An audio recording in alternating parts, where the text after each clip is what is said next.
Encore du négatif pour Tesla.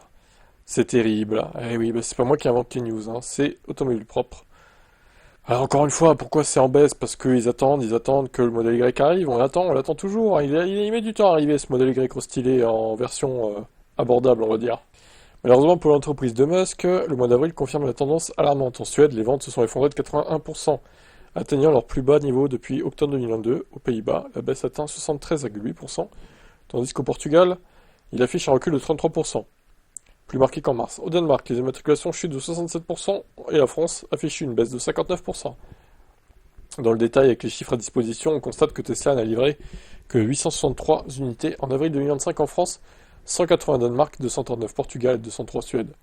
Des baisses importantes par rapport au mois d'avril de l'année dernière, mais aussi par rapport au mois de janvier 2025. La commercialisation du modèle Y remanié dans plusieurs pays européens ne semble pas suffire à inverser la courbe des ventes, même s'il est vrai que les livraisons commencent à peine, notamment avec la Launch Edition avant les variantes classiques.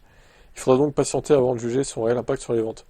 Ouais, mais faire un jeu, c'est long à être livré hein, quand même. Hein. Ça fait plusieurs mois, là, on est au mois de mai. Le truc a été annoncé comment? C'était quand déjà qu'il a été annoncé? C'était au mois de janvier, non? Le Launch Edition. Je ne sais plus, à vrai dire. Tout passe tellement vite qu'on s'y perd là. Au-delà du produit, c'est la perception même de la marque qui est fragilisée. Elon Musk, l'emblématique PDG, continue de diviser en Europe. Ses prises de position politiques, souvent jugées radicales, suscitent l'hostilité d'une partie du public, et donc des acheteurs. Bon, bah, bref, le reste c'est du blabla, on le sait déjà. Bon, ben, encore une fois, on va attendre juin, on va attendre juillet, mais au bout d'un moment, il n'y aura plus d'excuses, quoi. Hein. Si en juin et juillet c'est toujours pareil, il faudra se rendre à l'évidence que Tesla est en chute libre. Moi, je pense quand même que ça va remonter au bout d'un moment, mais à quel point? C'est ça la question.